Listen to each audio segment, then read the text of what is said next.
테헤란에 폭격이 쏟아졌습니다. 47개국 대사관이 일제히 도망쳤습니다. 일본은 6시간 만에 312명 전원 철수. 프랑스 대사는 모욕을 남기고 떠났습니다. 하지만 단 한 나라만 남겠다고 선언했습니다. 숙소가 폭격으로 무너져도 외교관 12명이 사무실 바닥에서 잠을 자며 버텼습니다. 이란 외교부가 경악한 그 나라는 대한민국이었습니다. 지금부터 그 충격적인 전말을 공개합니다. 시작하기 전 구독과 좋아요, 그리고 대한민국 파이팅 댓글로 한국을 응원해주세요. 테헤란 상공의 공습 경보가 울려 퍼졌습니다. 저는 외교부 청사 3층 제 사무실에서 그 소리를 들었습니다. 새벽 2시, 창밖으로 테헤란 북쪽 하늘이 붉게 물들어가고 있었습니다. 멀리서 둔탁한 폭발음이 울렸고 건물 전체가 미세하게 진동했습니다. 커피잔 안에 담긴 검은 액체가 잔물결을 일으켰습니다. 저는 다리우시 모사데기입니다. 이란 외교부 동아시아국 부국장으로 31년째 근무하고 있습니다. 도쿄에서 5년, 베이징에서 3년 주재한 뒤 테헤란으로 돌아와 아시아 각국과의 외교 채널을 총괄하는 자리에 앉았습니다. 서울대학교 국제대학원에서 한 학기 연수를 다녀온 적도 있습니다. 아시아를 누구보다 잘 안다고 자부했습니다. 하지만 그날 새벽 제 사무실 책상 위에는 자부심 따위 끼어들 틈이 없었습니다. 팩스기에서 뱉어져 나온 종이 한 장이 모든 것을 바꿔놓았기 때문입니다. 독일 대사관, 철수 통보, 잉크 냄새가 채 마르기도 전에 다음 장이 나왔습니다. 오스트리아 대사관, 철수 통보, 스웨덴 대사관, 철수 통보. 저는 의자에 등을 기대고 천장을 바라봤습니다. 시작됐구나. 31년 외교관 생활에서 가장 두려웠던 시나리오가 현실이 되고 있었습니다. 전쟁이 터지면 가장 먼저 달라지는 것은 총소리가 아닙니다. 외교가의 공기입니다. 대사관 밀집 지역에서 이삿짐 트럭이 드나들기 시작하면 그것이 진짜 전쟁의 신호입니다. 전화벨이 울렸습니다. 직속 상관인 마흐무드 라시디 국장이었습니다. 다리우시, 지금 몇 개국이야? 현재까지 확인된 것만 8개국입니다. 유럽 쪽이 먼저 빠지고 있습니다. 라시디 국장의 목소리는 차갑고 건조했습니다. 이 사람은 외교부에서 35년을 버틴 사람입니다. 감정이라는 것을 본 적이 없었습니다. 이란 혁명 이후 서방과의 갈등, 이라크 전쟁, 미국의 경제 제재, 핵 협상 결렬까지 모든 외교적 위기를 겪으면서 이 사람이 내린 결론은 하나였습니다. 국제사회에 친구는 없다. 이익이 있을 뿐이다. 저도 그 생각에 동의했습니다. 아니, 동의하는 정도가 아니라 그것이 진리라고 믿고 있었습니다. 유럽은 예상대로야. 중국은 아직 공식 발표는 없지만 베이징에서 본국 소환 지시가 내려왔다는 이야기가 있습니다. 러시아는 민간 기업 직원들부터 빠지고 있습니다. 대사관은 최소 인원만 남길 것 같습니다. 라시디 국장이 한숨을 내쉬었습니다. 그 한숨에는 분노도, 슬픔도, 놀라움도 없었습니다. 그저 오래된 예언이 또 한 번 맞아떨어지는데 대한 피로감만 느껴졌습니다. 예상대로야. 다 예상대로. 전화가 끊겼습니다. 저는 다시 창밖을 바라봤습니다. 테헤란의 밤하늘에 또 한 번 섬광이 번쩍였고 3초 뒤 둔탁한 울림이 따라왔습니다. 그 사이 팩스기에서 또 한 장이 나왔습니다. 네덜란드 대사관, 철수 통보. 저는 팩스 용지를 정리하며 속으로 카운트하기 시작했습니다. 오늘 하루 안에 이 숫자가 20을 넘길 것이라는 예감이 들었습니다. 틀리지 않을 것이었습니다. 31년 동안 이런 장면은 여러 번 봐왔으니까요. 다만 이번에는 규모가 달랐습니다. 한 번도 경험하지 못한 속도로 외교가가 비워지고 있었습니다. 후배 파르하드가 문을 열고 들어왔습니다. 28살, 외교부에 들어온 지 2년 된 신참이었습니다. 얼굴이 하얗게 질려 있었습니다. 부국장님, 영국 대사관도 철수를 시작했습니다. 지금 트럭 3대가 짐을 싣고 있어요. 앉아. 파르하드는 제 맞은편 의자에 앉았습니다. 손이 떨리고 있었습니다. 부국장님, 이러면 어떻게 되는 겁니까? 전부 떠나면요? 저는 파르하드를 바라봤습니다. 젊은 눈에 공포가 가득했습니다. 31년 전 제 모습이 겹쳐 보였습니다. 하지만 저는 그때와 달리 이제 아무 감정도 없었습니다. 다 떠나겠지. 원래 그런 거야. 위기가 오면 자기 사람부터 챙기는 게 국제사회야. 처음부터 우리 편인 나라는 없었어. 파르하드의 눈이 더 어두워졌습니다. 하지만 저는 위로를 건네지 않았습니다. 거짓 희망을 주는 것보다 현실을 가르치는 것이 선배의 역할이라고 생각했으니까요. 그날 새벽부터 아침까지 제 책상 위에 쌓인 철수 통보서는 14개국에 달했습니다. 이틀 뒤 제가 가장 주목하고 있던 나라에서 연락이 왔습니다. 일본이었습니다. 일본 대사 카네다 마사히로를 저는 잘 알고 있었습니다. 제가 도쿄 주재 시절 외무성 중동과에서 과장을 맡고 있던 사람이었습니다. 당시 저와 카네다는 여러 차례 만찬을 함께하며 이란-일본 관계의 미래를 논했습니다. 카네다는 술자리마다 같은 말을 했습니다. 다리우시, 일본과 이란은 특별한 관계입니다. 미국과의 동맹이 있지만 우리는 이란과의 오랜 유대를 결코 가볍게 여기지 않습니다. 그 말을 저는 절반만 믿었습니다. 외교관의 만찬 발언이란 원래 절반은 술이고 절반은 외교적 수사이니까요. 하지만 카네다가 테헤란 대사로 부임했을 때 저는 조금은 기대를 품었습니다. 이 사람이라면 최소한 다른 나라들보다는 늦게 떠나지 않을까 하고요. 그 기대는 불과 6시간 만에 산산조각이 났습니다. 카네다가 제 사무실을 찾아온 것은 오후 3시였습니다. 양복을 말끔하게 차려입고 있었지만 넥타이 매듭이 평소와 달리 약간 비뚤어져 있는 것이 눈에 들어왔습니다. 급하게 준비했다는 뜻이었습니다. 다리우시, 오랜만입니다. 그는 인사를 건넸지만 악수를 하지 않았습니다. 악수를 하면 작별이 되니까요. 대신 가볍게 목례만 했습니다. 단도직입적으로 말씀드리겠습니다. 저는 이미 알고 있었습니다. 하지만 직접 듣는 것은 또 다른 문제였습니다. 본국 지시에 따라 주일한 일본 대사관은 금일 18시부로 임시 폐쇄에 들어갑니다. 대사관 직원 62명 전원과 교민 312명은 오늘 밤 특별기로 두바이를 경유해 도쿄로 귀국합니다. 저는 카네다의 얼굴을 가만히 들여다봤습니다. 한치의 흔들림도 없는 표정이었습니다. 완벽하게 훈련된 외교관의 얼굴. 하지만 왼쪽 눈꺼풀이 미세하게 떨리고 있는 것을 저는 놓치지 않았습니다. 카네다 대사, 도쿄에서 만찬할 때 뭐라고 하셨죠? 일본과 이란은 특별한 관계라고 하셨지 않습니까? 카네다의 입꼬리가 살짝 굳었습니다. 상황이 달라졌습니다. 본국의 판단은 합리적인 것입니다. 자국민의 안전이 최우선이니까요. 합리적이라 6시간이요. 도쿄에서 철수 검토를 시작한 지 6시간 만에 312명을 빼겠다는 결정을 내린 겁니까? 카네다가 잠시 말을 멈췄습니다. 그리고 고개를 살짝 숙였습니다. 유감입니다. 다리우시. 개인적으로는 정말 유감입니다. 유감. 그 단어가 제 가슴에 차갑게 박혔습니다. 31년 외교 생활에서 가장 많이 들은 단어이면서 동시에 가장 의미 없는 단어였습니다. 유감이라는 말 뒤에는 언제나 등을 돌리는 뒷모습이 따라왔으니까요. 카네다가 문 앞에서 멈추더니 돌아봤습니다. 제게 시점은 상황을 보고 판단하겠습니다. 그 말투가 저를 더 분노하게 만들었습니다. 상황을 보고 판단하겠다. 번역하면 이렇습니다. 안전해지면 다시 올 수도 있고 안 올 수도 있다. 우리 이익에 따라 결정하겠다. 카네다가 나간 뒤 사무실에 혼자 남은 저는 주먹을 꽉 쥐었습니다.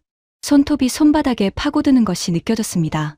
분노가 아니었습니다. 이미 알고 있던 답을 다시 한번 확인했을 뿐이었습니다. 하지만 진짜 충격은 그 다음이었습니다. 같은 날 저녁 프랑스 대사 피에르 듀발이 보내온 철수 통보 서한이 제 손에 들어왔습니다. 서한 자체는 예상했던 내용이었습니다. 하지만 서한과 함께 전해진 듀발의 발언이 외교가에 퍼졌습니다. 이란 외교부 의전 담당 직원에게 듀발이 한 말이었습니다. 솔직히 말합시다. 이란의 안보 문제를 우리 프랑스가 왜 떠안아야 합니까? 당신들이 만든 위기를 당신들이 해결해야지. 우리한테 남아달라고 하는 건 좀 뻔뻔한 거 아닙니까? 그 말을 전해 들은 의전 담당 직원의 목소리가 떨리고 있었습니다. 부국장님, 이런 말을 공식 자리에서 하더라고요. 주변에 기자들도 있었는데. 저는 전화기를 내려놓고 깊은 한숨을 내쉬었습니다. 듀발은 원래 그런 인간이었습니다. 파리 외무부에서 중동을 담당할 때부터 중동 국가들을 대놓고 무시하기로 유명한 자였습니다. 문명국과 그 외 국가라는 이분법적 세계관을 갖고 있었고, 이란은 듀발의 눈에는 항상 그 외의 쪽이었습니다. 하지만 그런 듀발의 말보다 더 제 가슴을 후벼 판 것은 따로 있었습니다. 그 발언을 듣고도 우리가 항해 하나 제대로 할 수 없다는 현실이었습니다. 전쟁 중에 떠나는 나라한테 항의서를 보내봤자 무슨 의미가 있겠습니까?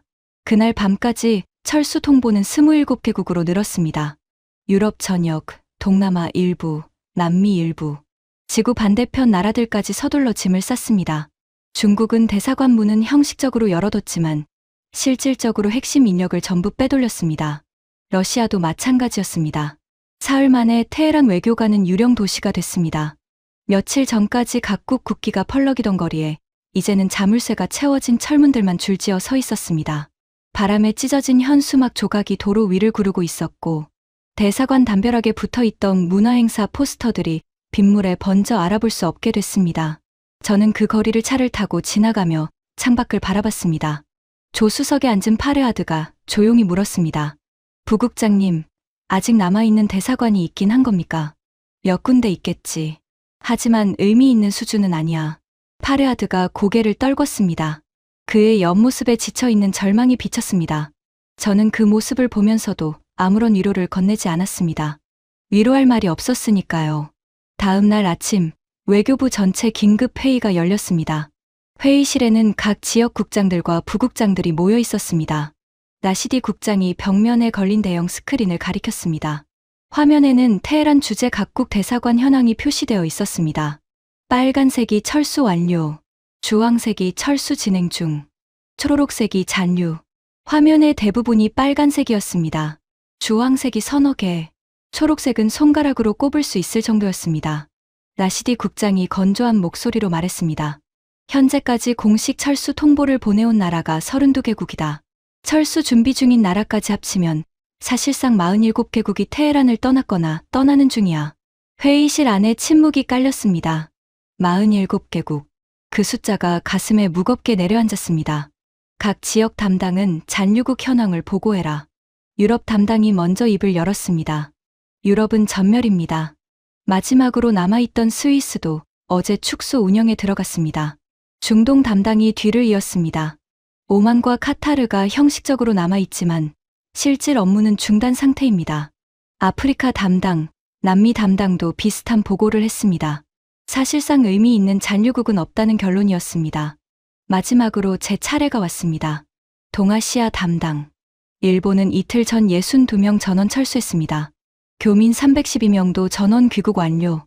중국은 대사관을 열어두긴 했지만 핵심 인원은 이미 빠졌습니다. 사실상 빈 껍데기입니다. 라시디 국장이 고개를 끄덕였습니다. 한국은? 그 질문에 저는 잠시 멈칫했습니다. 한국. 솔직히 한국은 제 우선순위에서 밀려 있었습니다. 일본, 중국에 비하면 한국은 이란 외교에서 비중이 크지 않았습니다. 아니, 정확히 말하면 저는 한국을 별로 좋게 생각하지 않았습니다. 이유는 명확했습니다. 몇 해 전 미국의 경제 제재가 강화됐을 때 이란과 한국 사이에 쌓여있던 원유 대금 8조 8천억 원이 동결됐습니다.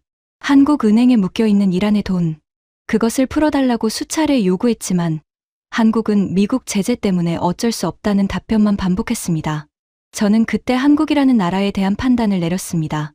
미국이 하지 말라면 하지 않는 나라, 미국의 그림자 안에서만 움직이는 나라, 독자적 외교 의지가 없는 나라. 그래서 저는 자신 있게 대답했습니다. 한국은 현재 교민 긴급 철수를 시작한 것으로 확인됩니다. 조만간 대사관 폐쇄 통보가 올 것으로 보입니다. 라시디 국장이 코웃음을 쳤습니다. 한국? 당연하지. 미국이 빠지라고 하면 빠지는 나라야. 아시아 쪽은 결국 다 똑같아. 일본이 6시간 만에 빠졌으니까 한국은 뭐 3시간이면 되겠지. 회의실에서 웃음이 터졌습니다. 저도 함께 웃었습니다. 당연한 이야기였으니까요. 회의가 끝나고 사무실로 돌아온 저는 한국 관련 서류를 정리하기 시작했습니다. 철수 통보가 오면 즉시 처리해야 하니까 미리 준비해두는 것이 효율적이었습니다. 이란 주재 한국 대사관 직원 명부, 교민 현황, 양국 간 미결 사안 리스트, 서류를 하나씩 꺼내놓으며 저는 속으로 생각했습니다. 오늘 안으로 한국 철수 통보가 올 것이다. 아무리 늦어도 내일 아침까지는. 그때 파르하드가 노크도 없이 문을 벌컥 열었습니다. 부국장님, 이상한 겁니다. 뭐가? 한국 대사관에서 연락이 왔는데요. 철수 통보가 아닙니다. 저는 고개를 들었습니다. 파르하드의 손에 들린 메모지를 받아 읽었습니다. 내용은 짧았습니다. 한국 대사관이 이란 외교부에 공식 통보한 내용은 딱 하나였습니다. 교민 47명에 대한 긴급 철수 작전을 개시한다. 그것이 전부였습니다. 대사관 폐쇄에 대한 언급은 한 글자도 없었습니다. 저는 메모지를 다시 읽었습니다. 그리고 한 번 더 읽었습니다. 분명히 교민 철수라고만 되어 있었습니다. 대사관 폐쇄나 임시 철수라는 단어는 어디에도 없었습니다. 파르하드, 이게 전부야? 뒤에 추가 서한이 있는 거 아니야? 아닙니다. 이게 전부예요. 한국 측에 확인했더니 대사관 폐쇄 관련 통보는 별도로 없다고 합니다. 저는 잠시 멈춰서 생각했습니다. 교민을 빼면서 대사관은 닫지 않는다.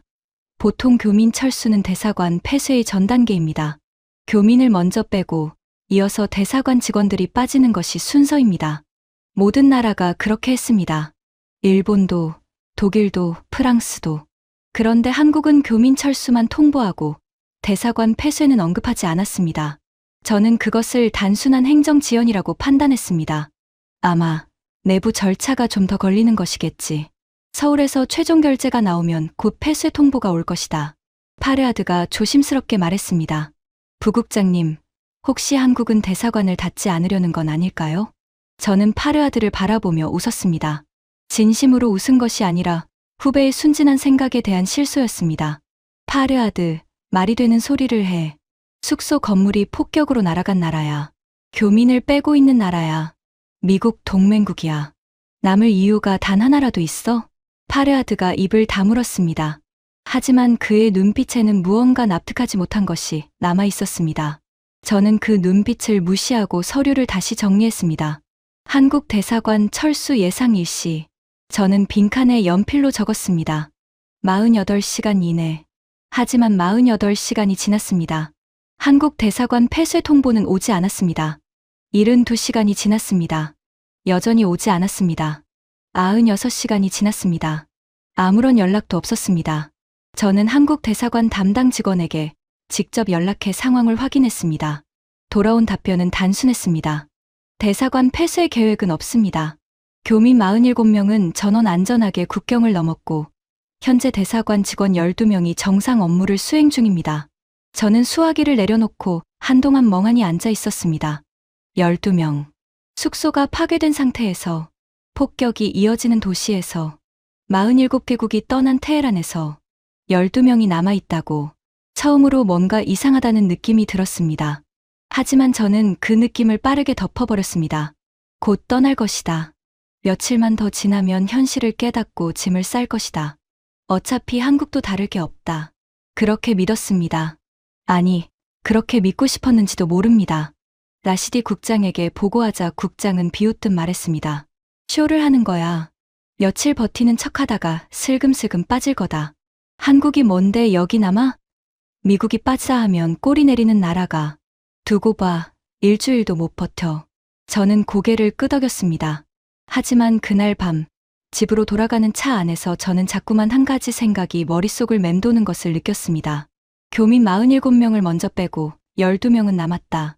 다른 나라들은 외교관이 먼저 빠졌습니다. 일본은 대사부터 직원까지 62명 전원이 한꺼번에 탈출했습니다. 프랑스는 대사가 먼저 떠났고 하급 직원들이 뒷정리를 맡았습니다. 그런데 한국은 거꾸로였습니다. 민간인을 먼저 내보내고 외교관이 뒤에 남았습니다. 왜? 저는 그 질문을 머릿속에서 지우려 했습니다. 하지만 지워지지 않았습니다. 31년 동안 수십 개 나라의 외교를 분석해온 연구자의 본능이 그 질문을 놓아주지 않았습니다. 집에 도착했을 때 아내 나르게스가 걱정스러운 얼굴로 말했습니다. 다리우시, 오늘 아침에도 근처에서 폭발음이 났어요. 아이들이 무서워하고 있어요. 우리도 어머니 댁으로 가야 하는 거 아닌지요? 조금만 더 기다려봐. 뭘 기다린다는 거예요? 이웃들도 다 떠나고 있잖아요. 저는 아내의 말에 대답하지 않았습니다. 대신 서재로 들어가 책상 앞에 앉았습니다. 그리고 서랍에서 테헤란 외교가 지도를 꺼냈습니다. 빨간 펜으로 철수한 대사관에 X표를 쳤습니다. 하나, 둘, 셋. 지도 위가 빨간 X로 가득 찼습니다. 거의 모든 대사관에 X가 붙었습니다. 하지만 한 곳에만 X가 없었습니다. 한국 대사관. 저는 그 위치를 한참 바라봤습니다. 그리고 천장을 올려다보며 중얼거렸습니다. 한국, 도대체 왜 아직 거기 있는 거지? 그 의문은 쉽게 가시지 않았습니다. 한국 대사관이 남아있다는 사실보다 저를 먼저 멈추게 한 것은 교민 철수 작전의 디테일이었습니다. 그 이야기를 처음 꺼낸 것은 파르하드였습니다. 외교부 건물 1층에서 한국 대사관과 오래 거래해 온 현지 통역사 한 명을 만나고 온 파르하드가 제 사무실 문을 열자마자 자리에 앉지도 않고 말했습니다. 부국장님, 한국 교민들이 어떻게 빠져나갔는지 아십니까? 저는 고개를 들었습니다. 교민들이 버스를 타고 국경을 넘었다는 정도는 이미 알고 있었습니다. 그것은 특별한 이야기가 아니었습니다. 하지만 파르하드의 얼굴에는 단순한 보고가 아닌 무언가 다른 것을 봤을 때의 표정이 걸려 있었습니다. 공습이 테헤란시 전역으로 번지기 시작했을 때 한국 대사관은 교민 47명에게 긴급 연락을 돌렸다고 합니다. 그건 어느 나라나 하는 절차 아닌가? 절차가 다릅니다. 다른 나라들은 일괄 문자를 보냈어요. 각자 알아서 대사관으로 오라는 내용으로요. 그런데 한국은 47명한테 한 명 한 명 직접 전화를 걸었답니다. 저는 커피잔을 내려놓았습니다. 자정이 넘은 시간에요. 새벽 3시, 4시에도 전화를 걸었습니다. 교민이 어디 사는지, 거기서 가장 안전한 이동 경로가 뭔지, 혼자인지, 가족이 있는지, 걸을 수 있는 상태인지 못 걸으면 차를 보내야 하는지, 그런 것을 하나하나 확인했다고 합니다. 저는 잠시 파르하드를 바라봤습니다. 47명이면 많은 숫자가 아닙니다. 하지만 폭격이 이어지는 새벽에 한 명씩 전화를 돌리면서 상태를 확인한다는 것은 자기들도 잠을 자지 못했다는 뜻이었습니다. 그리고 버스를 직접 구했습니다. 이란 현지 버스 회사 3곳에 연락해서 운전기사가 국경까지 갈 의향이 있는지 확인하고 이동 경로에 군사시설이 없는 루트를 직접 계산해서 기사한테 넘겼습니다. 거리가 얼마나 되는데? 테헤란에서 터키 국경까지 약 1400km입니다. 1박 2일 동안 쉬지 않고 달렸다고 합니다. 1400km. 서울에서 부산을 3번 왕복하는 거리입니다. 폭격이 이어지는 나라의 도로를 1박 2일 동안 달리는 것. 그것이 얼마나 위험한 일인지 저는 잘 알고 있었습니다. 도로가 봉쇄될 수도 있고, 검문소에서 발이 묶일 수도 있고, 무엇보다 이동 중인 버스 자체가 표적이 될 수도 있었습니다. 파르하드가 잠시 숨을 고르더니 말을 이었습니다. 그런데 부국장님, 진짜 이상한 건 따로 있습니다. 뭔데? 교민 47명이 전부 버스에 탔습니다. 그런데 한국 외교관들은 버스에 타지 않았습니다. 저는 파르하드의 말을 제대로 이해하지 못해 되물었습니다. 뭐라고? 외교관들이 버스에 타지 않았어요. 교민들만 태우고 문을 닫았습니다. 외교관들은 버스 밖에 서서 출발하는 걸 지켜봤다고 합니다. 잠깐, 그러면 외교관들은? 테헤란에 남았습니다. 저는 등받이에 몸을 기댔습니다.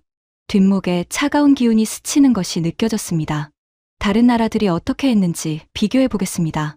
일본은 대사 카네다부터 말단 직원까지 62명, 전원이 동시에 빠졌습니다.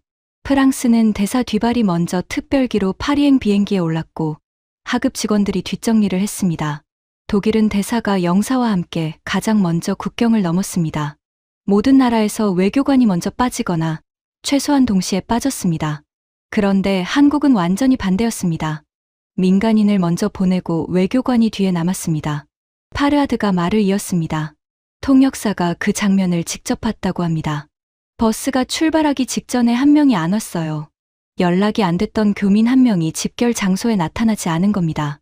그래서 한국 외교관 한 명이 버스에서 내려서 직접 찾으러 갔습니다. 폭격 중에? 네. 폭발음이 들리는 상황에서 차를 몰고 그 교민의 거주지까지 갔다 왔습니다. 1시간 만에 그 교민을 데리고 돌아왔고 버스는 그때까지 기다리고 있었습니다. 저는 아무 말도 하지 못했습니다.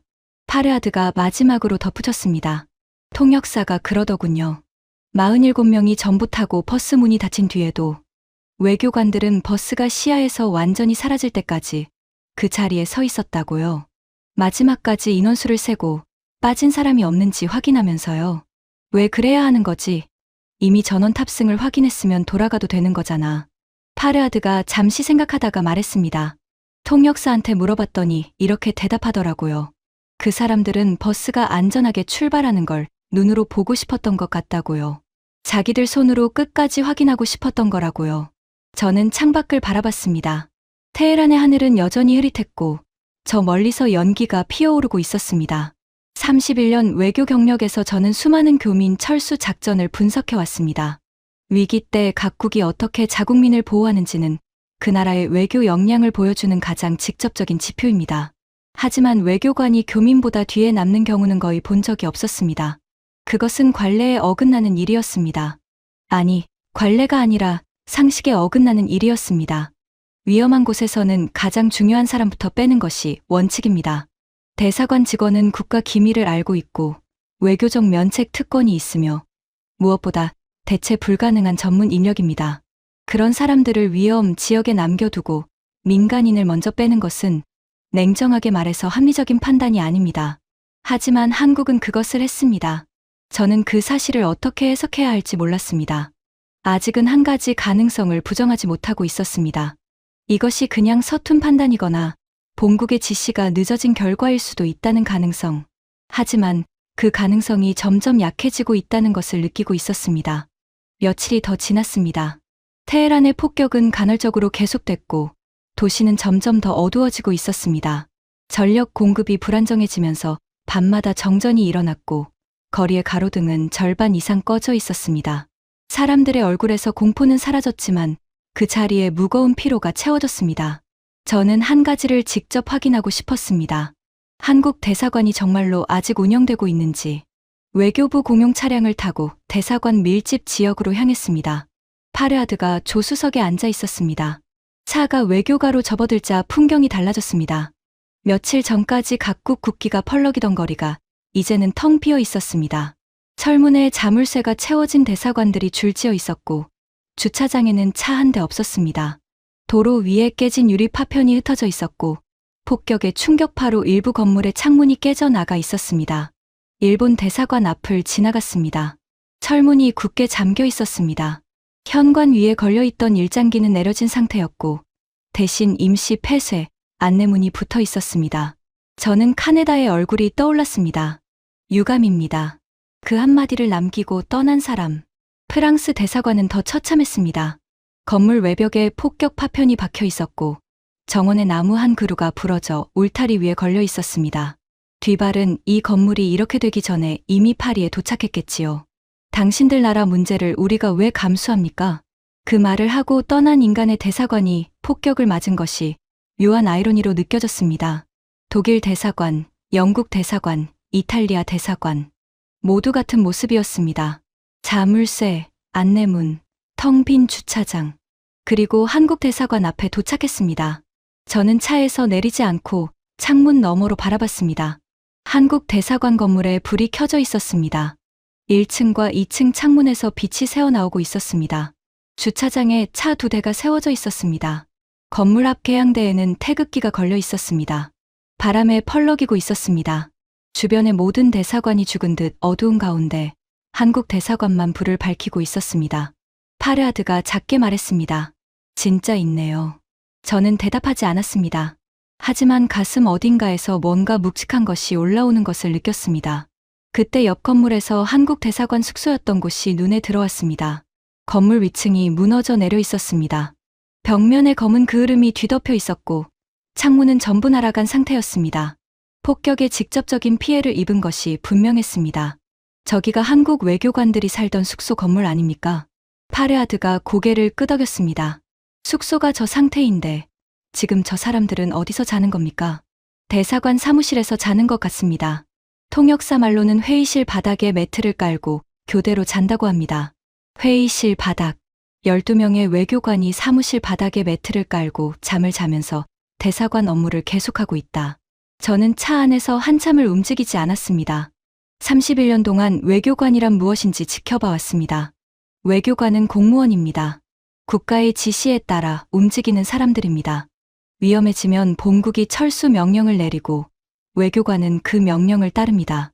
그것이 당연한 것이고 그것을 비난할 이유도 없습니다. 하지만 본국이 남으라고 하지도 않았는데 스스로 남기로 결정한 것이라면, 숙소가 파괴된 상태에서 사무실 바닥에 잠을 자면서까지 남아있는 것이라면 저는 그것을 어떤 범주에 넣어야 할지 몰랐습니다. 의무? 의무라면 이미 교민을 전원 철수시킨 시점에서 의무는 끝났습니다. 명령. 본국에서 잔류를 강제했다는 정보는 없었습니다. 이익? 이익이라면 대사관 건물이 폭격당할 위험을 감수하면서까지 지킬 이익이 뭐가 있겠습니까? 파르하드가 물었습니다. 부국장님, 돌아갑니까? 조금만 더. 저는 한국 대사관의 불빛을 계속 바라봤습니다. 그 불빛이 무엇을 의미하는지 아직은 알 수 없었습니다. 하지만 한 가지는 확실했습니다. 이 불빛은 47개국이 꺼버린 불빛 속에서 유일하게 켜져 있는 불빛이라는 것. 사무실로 돌아온 뒤 저는 라시디 국장에게 보고했습니다. 한국 대사관 직접 확인했습니다. 불이 켜져 있고 차량도 있습니다. 실제로 운영 중인 것이 맞습니다. 라시디 국장이 팔짱을 꼈습니다. 그래서 이례적인 상황입니다. 숙소가 파괴된 상태에서 12명이 사무실에서 생활하며 업무를 계속하고 있습니다. 다리오 씨, 난 한국에 관심 없어. 그 나라가 남아있든 말든 우리한테 무슨 의미가 있어. 한국이 뭘 해줄 수 있는데? 미사일 방어 시스템을 줘. 경제 제재를 풀어줘. 그건 아니지만 한국은 미국한테 빌부터 사는 나라야. 미국의 제재를 따라서 우리 돈 8조 8천억 원을 묶어놓은 나라라고. 그런 나라가 테헤란에 남아있다고 해서 뭐가 달라져? 저는 대답하지 못했습니다. 라시디 국장의 말이 틀리지 않았기 때문입니다. 한국이 남아있다고 해서 전쟁이 끝나는 것도 아니고 경제 제재가 풀리는 것도 아닙니다. 실질적으로 이란에 도움이 되는 것이 없습니다. 하지만 그날 밤 집으로 돌아가는 길에 라시디 국장의 논리에 구멍이 하나 있다는 것을 깨달았습니다. 도움이 되는 것이 없다면 한국도 남아있을 이유가 없습니다. 이익이 없는데 왜 남아있는 겁니까?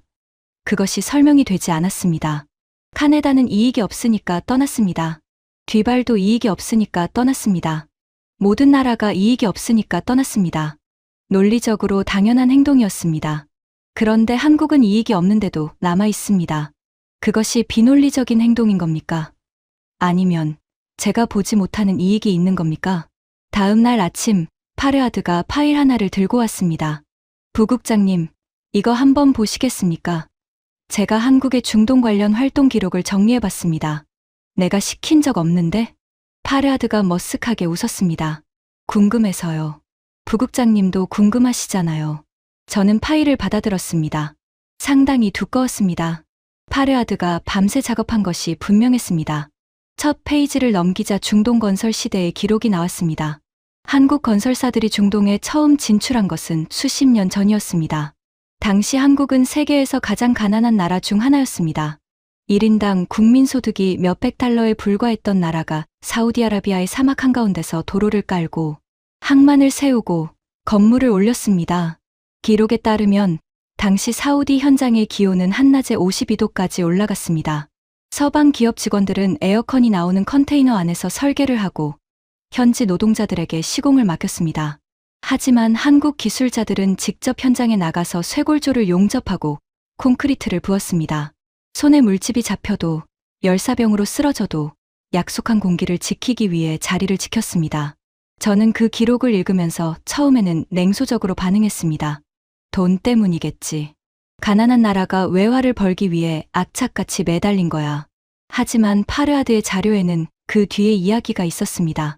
사우디아라비아 주베일 산업단지 건설 당시 지역 분쟁이 격화되면서 안보가 불안해졌습니다. 서방 건설사 세 곳이 공사를 중단하고 철수했습니다. 계약 위약금보다 인명피해가 더 무서웠으니까요. 그런데 한국 기업들은 떠나지 않았습니다. 현장을 지키며 공사를 마무리했습니다. 약속한 날짜에 건물을 넘겨줬습니다. 사우디 정부 관계자가 당시 남긴 기록이 있었습니다. 한국인들은 위험해도 떠나지 않는다. 그들은 약속을 목숨보다 소중하게 여기는 사람들이다. 저는 그 문장에서 눈을 떼지 못했습니다. UAE 기록도 있었습니다. 한국이 UAE에 방공 시스템을 납품한 뒤 단순히 물건을 넘기고 끝나는 게 아니라 기술진 18명이 현지에 남아 운용 훈련을 도왔습니다. 장비에 문제가 생기면 72시간 안에 엔지니어가 현장에 도착했습니다. UAE 국방부 관계자는 이렇게 평가했습니다. 유럽 업체는 팔고 나면 끝이다. 한국은 팔고 나서부터 시작이다. 러시아 기록도 흥미로웠습니다. 러시아가 경제 위기로 국가 부도 직전까지 몰렸던 시절 외국 기업들이 앞다투어 빠져나갔습니다. 투자금을 날리더라도 더 큰 손해를 막기 위해 서둘러 떠났습니다. 그것이 합리적인 판단이었습니다. 하지만 삼성과 LG는 남았습니다. 러시아 현지 직원들을 해고하지 않았고 거래를 끊지 않았습니다. 위기가 지나간 뒤 러시아 소비자들이 가장 먼저 찾은 외국 브랜드가 한국 제품이었다는 기록이 있었습니다. 어려울 때 도망가지 않은 나라라는 기억이 브랜드 충성도로 이어진 것이었습니다. 저는 파일을 덮으며 파르하드를 바라봤습니다. 다 돈 때문이야. 경제적 이득을 계산한 거지.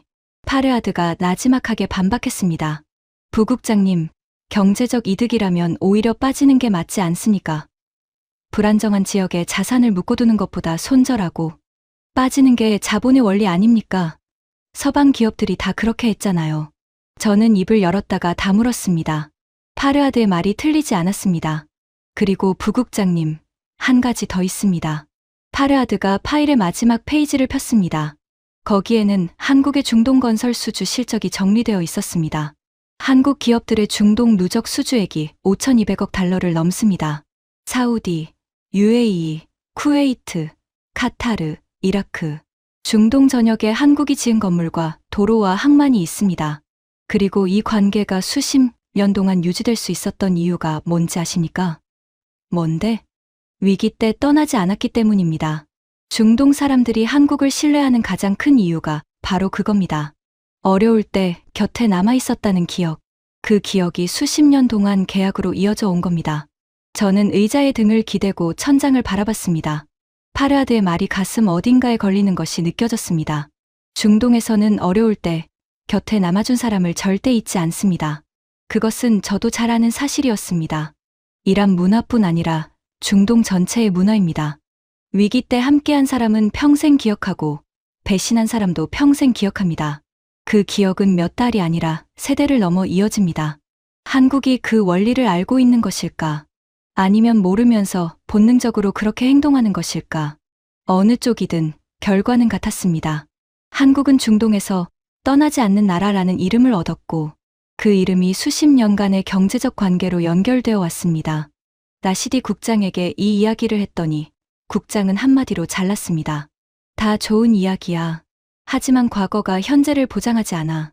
한국이 옛날에 중동에서 잘했다고 해서 지금 폭격 속에서 남아있어야 하는 이유는 안 돼. 곧 빠질 거야. 저는 고개를 끄덕였습니다. 하지만 머릿속에서는 라시디 국장의 말과 파르하드의 자료가 충돌하고 있었습니다. 그로부터 며칠이 더 지났습니다.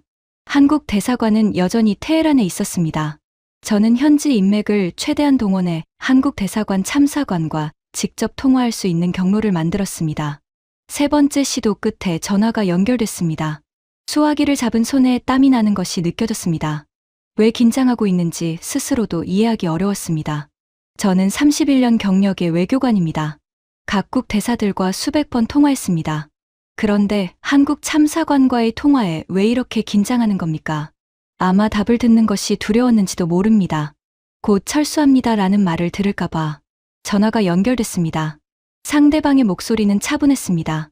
지쳐있는 것이 느껴졌지만 무너진 사람의 목소리는 아니었습니다. 네, 주일한 한국 대사관입니다. 안녕하십니까? 이란 외교부 동아시아국 부국장 다리우시 모사데기입니다. 아, 부국장님. 연락 감사합니다. 저는 돌아가지 않고 물었습니다. 왜 아직 떠나지 않으십니까? 잠시 침묵이 흘렀습니다. 3초, 아니 5초쯤 되는 짧은 정적이었지만 그 시간이 유난히 길게 느껴졌습니다. 그리고 참사관이 대답했습니다. 아직 끝나지 않았으니까요. 저는 다시 물었습니다. 끝나지 않았다니 무엇이 말입니까? 교민은 전원 철수했고 양국 간 미결 사안도 지금 당장 처리할 것은 없습니다. 솔직히 말씀드려서 대사관을 유지하실 실질적인 이유가 뭡니까? 잠시 또 침묵이 흘렀습니다. 그리고 참사관이 말했습니다. 부국장님, 저도 외교관이니까 솔직하게 말씀드리겠습니다. 지금 이란에 한국 교민은 없습니다. 당장 처리할 업무도 많지 않습니다. 하지만 이란 정부와의 소통 채널을 유지하는 것은 우리에게 중요합니다. 소통 채널이라고요? 전쟁은 언젠가 끝납니다. 끝나고 나면 이란에는 재건이 필요합니다. 그때 가장 먼저 손을 내밀 수 있는 나라는 지금 이 자리에 있는 나라입니다. 그 말에 저는 잠시 할 말을 잃었습니다. 하지만 곧 다시 물었습니다. 그것은 먼 미래의 이야기 아닙니까? 지금 당장 폭격이 떨어지고 있는데 미래를 위해 목숨을 걸어야 하는 이유가 됩니까? 참사관이 말했습니다.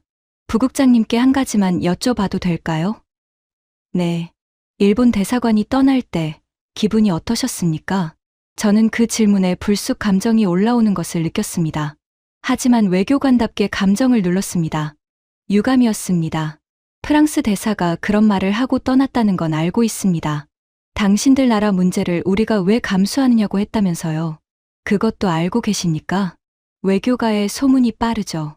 부국장님, 저희가 지금 떠나면 이란 분들은 한국을 어떻게 기억하시겠습니까?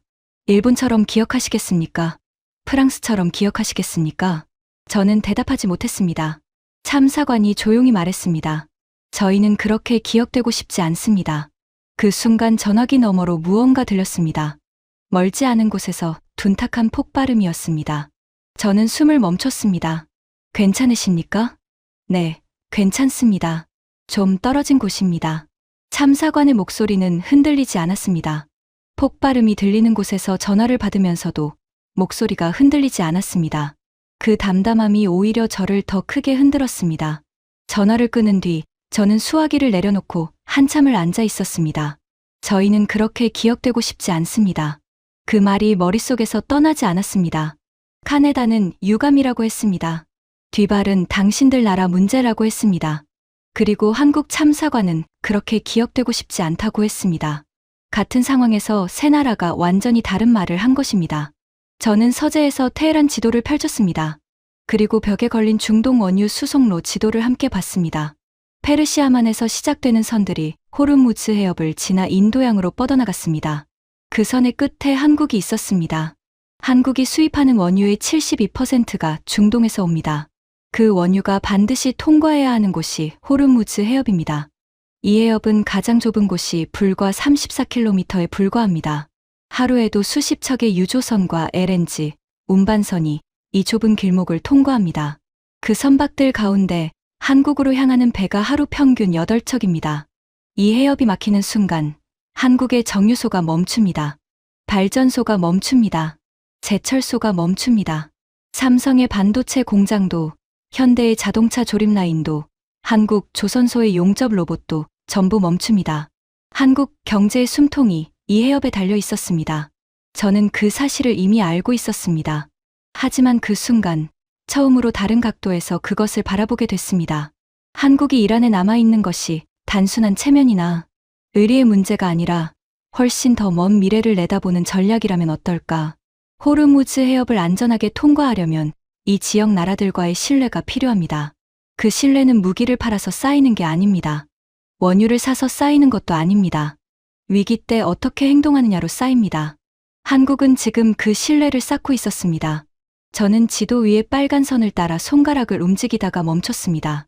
그리고 중얼거렸습니다. 한국은 지금을 보고 있는 게 아니다. 전쟁이 끝난 뒤를 보고 있다. 그 깨달음이 오자 등줄기에 전류가 흐르는 것 같은 느낌이 들었습니다. 27년 동안 저는 외교를 현재의 이익으로만 해석해왔습니다. 지금 무엇을 얻는가, 지금 무엇을 잃는가. 그것이 외교의 전부라고 생각했습니다. 한국은 지금 잃고 있었습니다. 외교관들의 안전을 잃고, 편안함을 잃고, 숙소를 잃었습니다. 하지만 그 손해를 감수하면서 미래의 신뢰를 쌓고 있었습니다. 연구소 안에서 갈등이 다시 불붙었습니다. 제가 한국에 대한 평가를 동료들에게 말하자 한 선임 외교관이 비웃었습니다. 다리우 씨, 당신 한국 드라마 너무 많이 본 거 아니야? 현실은 드라마가 아니야. 원유 때문이야. 한국은 지금 쇼를 하고 있는 거라고. 저는 그 말을 듣고 잠시 생각했습니다. 그리고 조용히 말했습니다. 원유 때문이라고 해도 좋아요. 그런데 원유가 필요한 나라가 한국뿐입니까? 일본도 중동 원유가 필요합니다. 독일도 필요합니다. 그 나라들은 지금 어디 있습니까? 선임 외교관이 입을 다물었습니다. 이익이 같은데 행동이 다르다면 이익만으로는 설명이 안 됩니다. 그 차이를 만드는 무언가가 있는 겁니다. 방 안이 조용해졌습니다. 그리고 며칠 뒤 상황이 급변했습니다.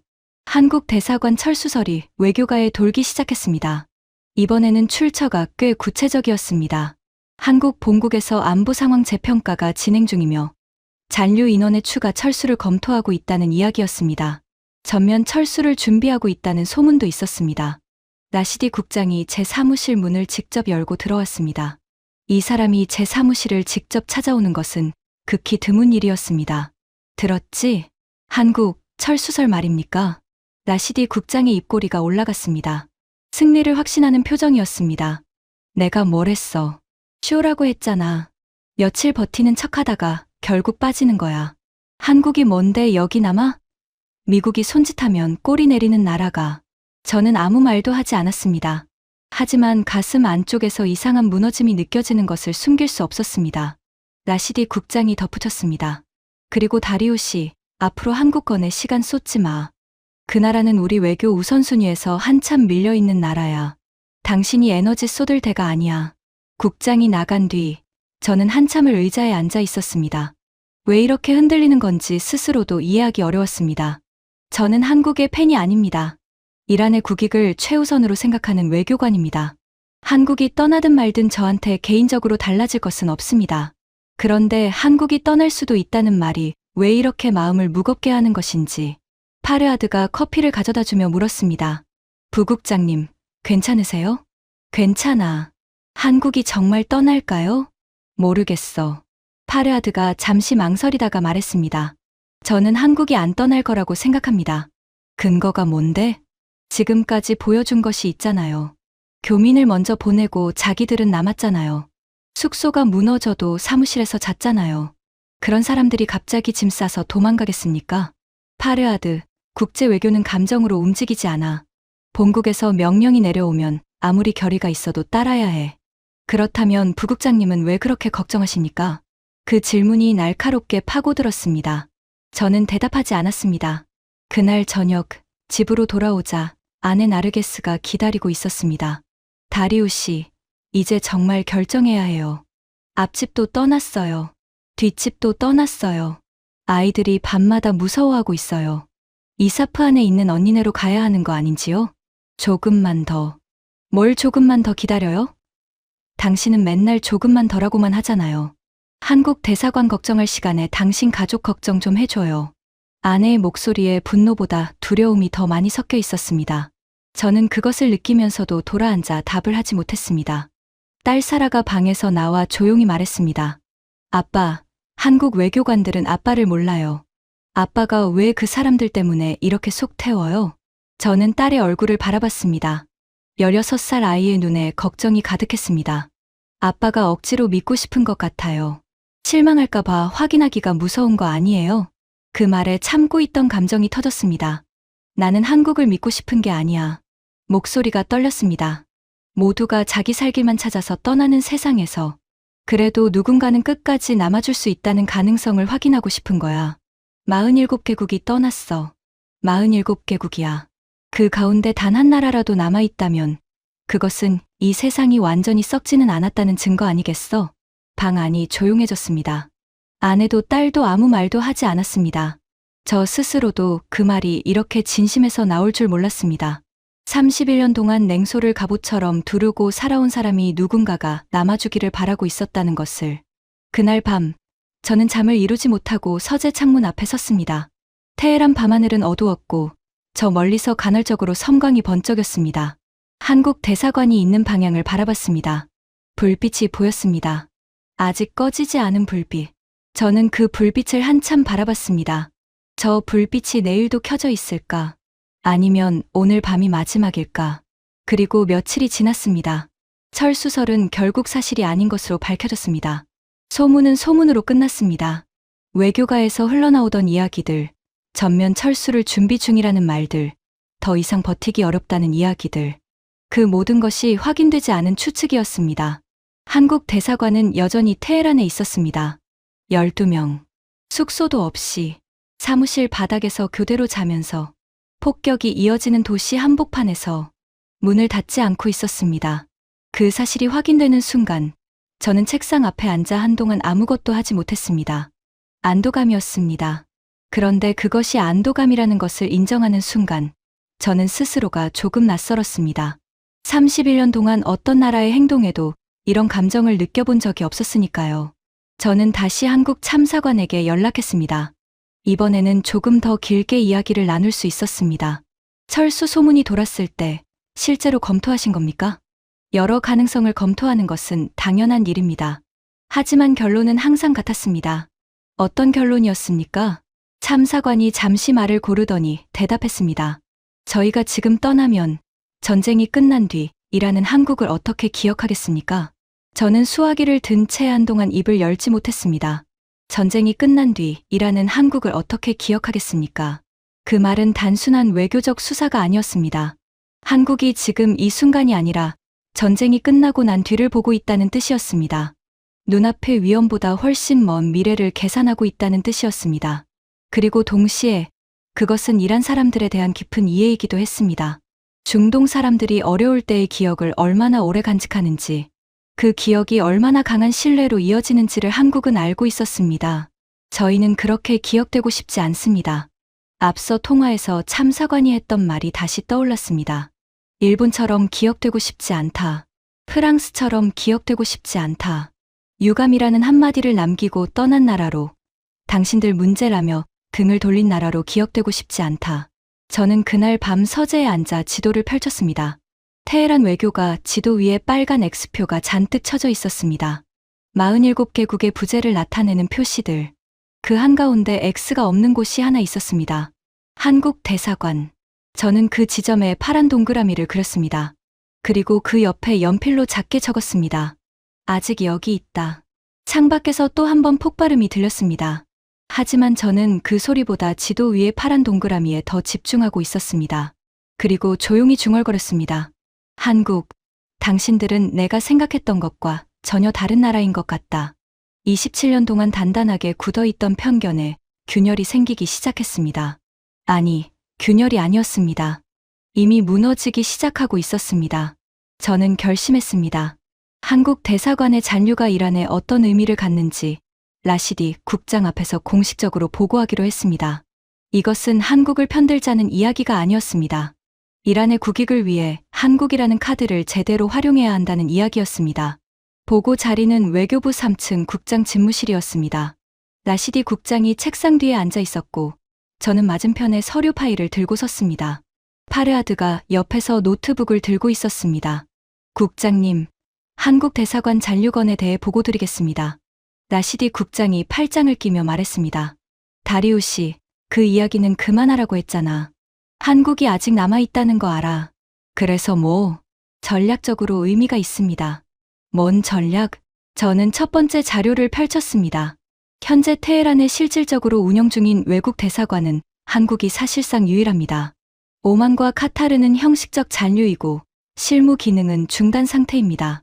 이란 정부와 공식 외교 채널을 유지하고 있는 외국 대사관은 한국뿐입니다. 그래서 전쟁은 언젠가 끝납니다. 라시디 국장의 눈이 잠깐 움직였습니다. 저는 그 순간을 놓치지 않고 말을 이었습니다. 전쟁이 끝나면 이란에는 재건이 필요합니다. 에너지 시설, 항만, 도로, 건물. 그것을 다시 세우는데 외국의 협력이 필수적입니다. 그때 가장 먼저 협력할 수 있는 나라는 지금 이 자리에 있는 나라입니다.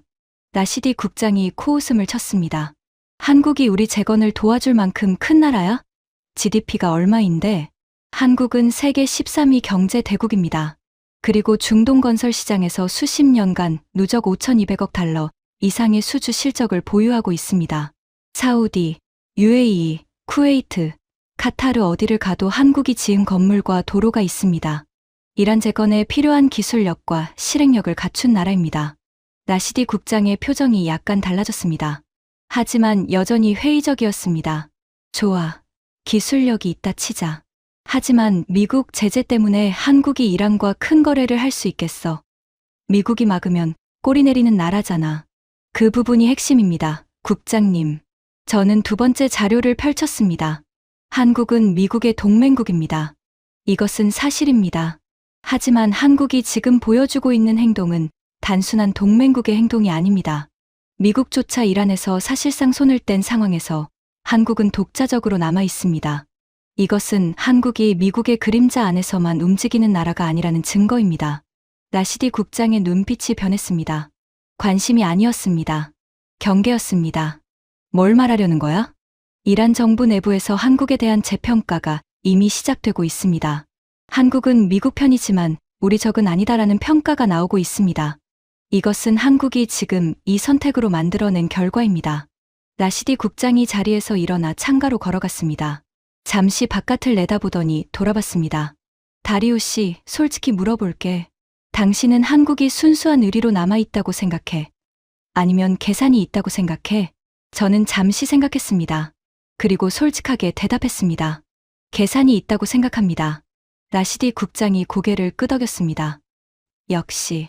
하지만 국장님, 그게 중요한 겁니까? 라시디 국장의 눈썹이 올라갔습니다. 계산이 있든 없든 중요한 건 행동입니다. 원유가 필요한 나라는 한국만이 아닙니다. 일본도 필요하고 독일도 필요하고 프랑스도 필요합니다. 이익 구조가 비슷한 나라들이 수십 개입니다. 그런데 그 나라들은 전부 떠났고 한국만 남았습니다. 저는 한 발짝 앞으로 다가섰습니다. 같은 이익을 앞에 두고도 이 위험을 감수하는 나라는 한국뿐입니다. 그 차이를 만드는 것이 뭡니까? 계산만으로는 설명이 안 됩니다. 계산이라면 모든 나라가 같은 결론에 도달해야 합니다. 하지만 결과는 다릅니다. 라시디 국장이 처음으로 반박하지 않았습니다. 저는 마지막 자료를 펼쳤습니다. 국장님, 한 가지만 더 보시겠습니까? 자료에는 각국 대사관 철수 시의 마지막 발언이 정리되어 있었습니다. 일본 카네다 대사 유감입니다. 제게는 상황을 보고 판단하겠습니다. 프랑스 듀발 대사, 당신들 나라 문제를 우리가 왜 감수합니까? 독일 대사, 본국의 안전 권고에 따른 조치입니다. 영국 대사, 가능한 빠른 시일 내에 복귀하겠습니다. 그리고 한국 참사관의 말, 저희가 지금 떠나면 전쟁이 끝난 뒤 일하는 한국을 어떻게 기억하겠습니까? 라시디 국장이 그 문장을 바라봤습니다. 한참을 바라봤습니다. 방 안이 조용했습니다. 시계 초침 소리만 또각또각 울렸습니다. 그리고 라시디 국장이 입을 열었습니다. 다리우 씨. 네, 당신 말이 맞을 수도 있어. 저는 귀를 의심했습니다. 35년 경력의 라시디 국장이 당신 말이 맞을 수도 있다고 한 것입니다. 이 사람의 입에서 그런 말이 나온 것은 제가 아는 한 처음이었습니다. 한국을 다시 봐야겠군. 그 한마디가 떨어지는 순간 제 가슴 안에서 무언가가 뜨겁게 올라왔습니다. 눈시울이 붉어지는 것을 참기 위해 고개를 살짝 숙였습니다. 라시디 국장이 덧붙였습니다. 동아시아국에서 한국 대사관과의 소통 채널을 강화하도록 해. 그리고 한국 잔류건을 장관님께 별도 보고해. 우리가 먼저 손을 내밀 필요가 있어. 알겠습니다. 파르하드가 뒤에서 작게 주먹을 쥐는 것이 보였습니다. 저는 눈짓으로 자제하라고 했지만 마음속으로는 저도 같은 감정이었습니다. 회의가 끝나고 사무실로 돌아온 뒤 저는 한 가지 더 하고 싶은 일이 있었습니다. 카네다 마사히로에게 전화를 걸었습니다. 도쿄로 돌아간 카네다. 유감이라는 한마디를 남기고 6시간 만에 312명을 빼간 사람. 전화가 연결되기까지 꽤 오래 걸렸습니다. 네 번째 시도에서 겨우 연결됐습니다. 카네다 대사, 다리우 씨입니다. 아, 다리우 씨. 오랜만이군요. 테헤란 상황은 어떻습니까? 그 태평한 말투가 거슬렸습니다. 테헤란 상황을 물으면서 정작 자기는 도쿄의 안전한 사무실에 앉아 있는 사람. 카네다 대사, 한 가지 알려드릴 것이 있어서 연락했습니다. 뭡니까? 한국 대사관이 아직 테헤란에 있는 것 아시죠? 잠시 침묵이 흘렀습니다. 알고 있습니다. 카네다의 목소리에서 여유가 사라졌습니다. 교민 47명을 전원 철수시킨 뒤에도 외교관 12명이 남아 있습니다. 숙소가 폭격으로 파괴된 상태에서 사무실에서 생활하면서요. 그 부분은 저도 보고를 받았습니다. 카네다 대사, 같은 아시아 나라입니다. 같은 미국 동맹국입니다. 그런데 일본은 6시간 만에 떠났고 한국은 아직 남아 있습니다.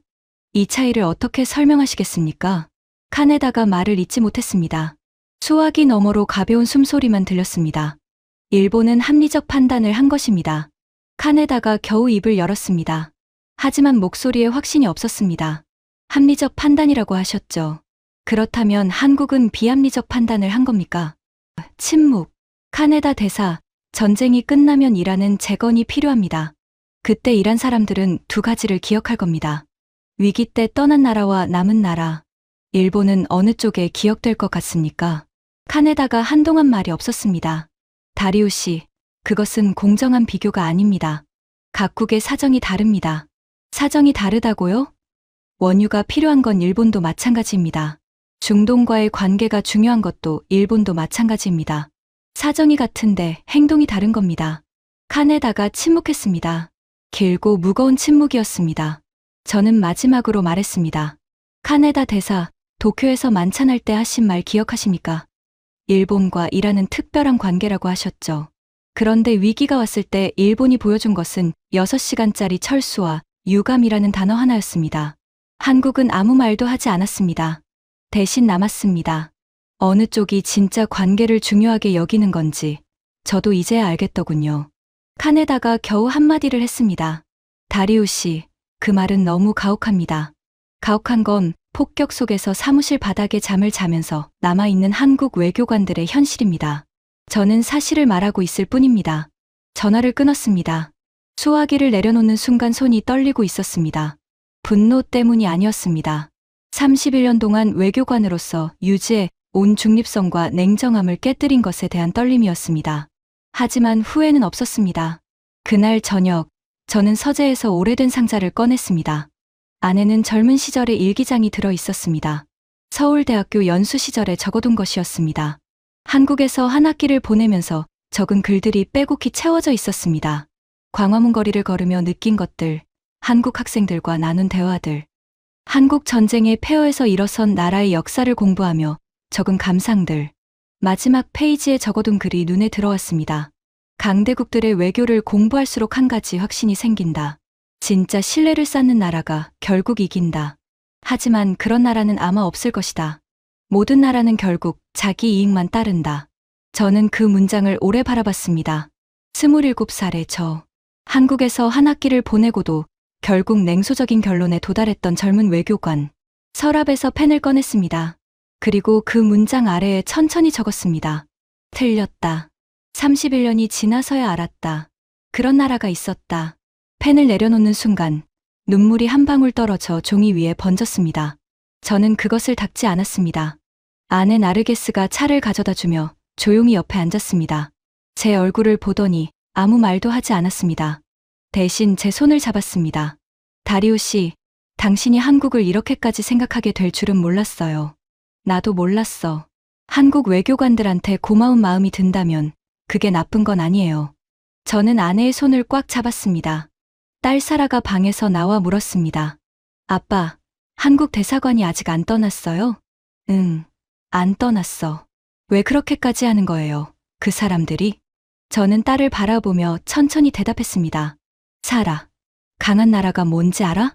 딸이 고개를 갸우뚱했습니다. 총이 많은 나라? 돈이 많은 나라? 아니야. 가장 위험한 순간에 떠나지 않는 나라. 그 나라가 진짜 강한 나라야. 딸이 잠시 생각하다가 말했습니다. 그러면 한국은 강한 나라인 거예요? 그래. 내가 본 가장 강한 나라 중 하나야. 딸이 처음으로 고개를 끄덕였습니다. 며칠 전까지 아빠가 억지로 믿고 싶은 것 같다고 했던 아이가. 아내가 웃으며 말했습니다.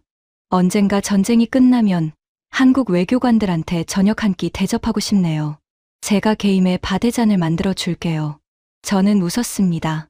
오랜만에 진심으로 웃은 것이었습니다. 그리고 다음 날 이란 외교부에서 공식적인 변화가 시작됐습니다. 라시디 국장의 지시에 따라 한국 대사관과의 소통 채널이 격상됐습니다. 이전까지 한국은 이란 외교부 내에서 사실상 후순위 관리 대상이었습니다. 하지만 이제 한국은 별도 관리 라인에 올라갔습니다. 외교부 장관에게도 보고가 올라갔습니다. 47개국이 철수한 상황에서 유일하게 실질적 운영을 유지하고 있는 대사관이 한국이라는 사실, 그리고 이란 재건 시 한국과의 협력 가능성. 라시디 국장이 장관 보고를 마치고 돌아온 뒤 저를 불러 한마디 했습니다. 장관님이 관심을 보이셨어. 한국과의 채널을 강화하라는 지시가 내려왔다. 저는 고개를 숙여 인사했습니다. 라시디 국장이 잠시 멈추더니 말했습니다. 다리우 씨, 내가 한국을 너무 쉽게 봤어. 당신이 옳았어. 그 말을 듣는 순간 35년 경력의 냉혈한 라시디 국장이 그런 인정을 했다는 사실에 가슴이 뜨거워졌습니다.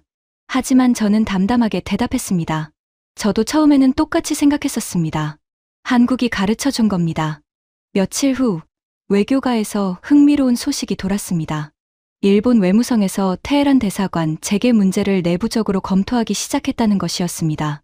한국이 잔류하면서 이란 정부와의 관계를 선점하고 있다는 분석이 도쿄에서 나오기 시작한 것입니다. 카네다가 재개한 마지막 말이 떠올랐습니다. 그것은 공정한 비교가 아닙니다. 하지만 비교는 이미 시작됐습니다.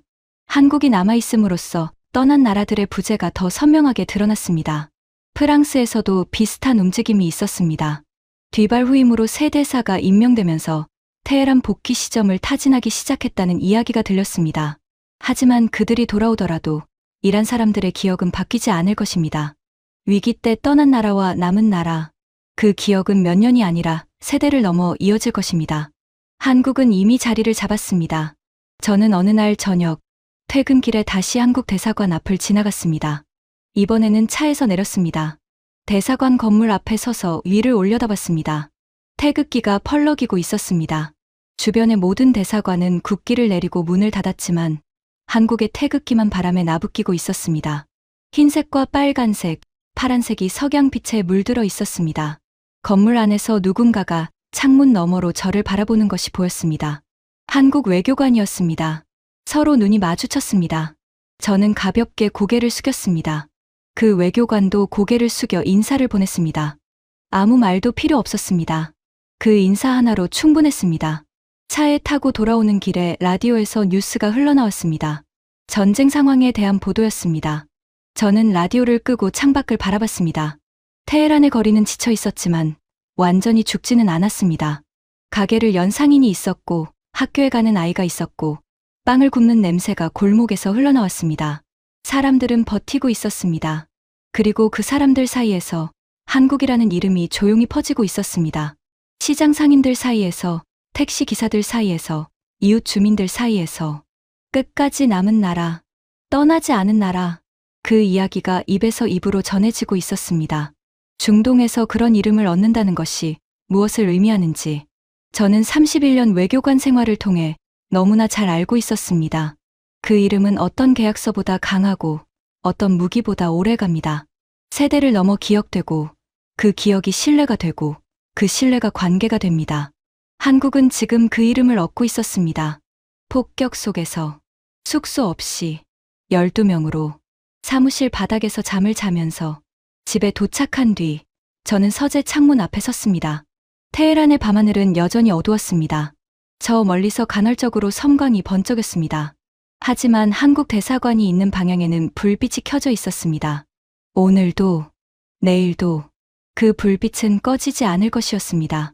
저는 그 불빛을 바라보며 오랫동안 서 있었습니다. 31년 동안 쌓아온 냉소가 그 불빛 앞에서 천천히 녹아내리고 있었습니다. 국제사회에는 영원한 친구가 없다고 믿었습니다. 그것은 여전히 맞는 말일 수도 있습니다. 하지만 이제 저는 한 가지를 더 알게 됐습니다. 영원한 친구는 없어도 영원히 기억되는 나라는 있다고.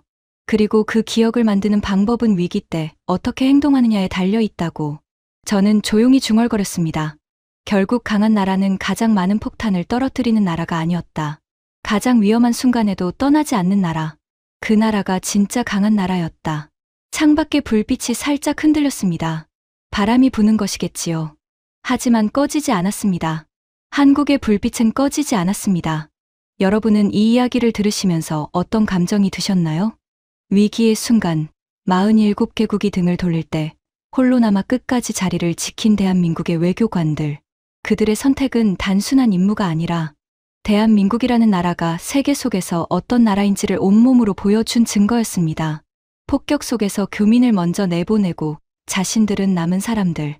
숙소가 무너져도 사무실 바닥에서 잠을 자며 버틴 사람들.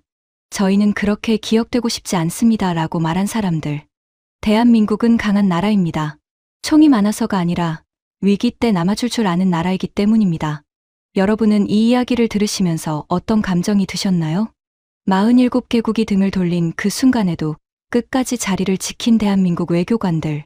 폭격 속에서 교민을 먼저 내보내고 자신들은 사무실 바닥에서 잠을 자며 버틴 그 사람들이 바로 우리 대한민국의 얼굴이었습니다. 강한 나라는 폭탄이 많은 나라가 아니라 위기 때 떠나지 않는 나라입니다. 이 이야기가 감동이 되셨다면 주변에 널리 공유해주세요. 대한민국의 저력을 더 많은 분들이 알 수 있도록요. 구독과 좋아요도 부탁드립니다. 지금까지 감동테라였습니다. 감사합니다.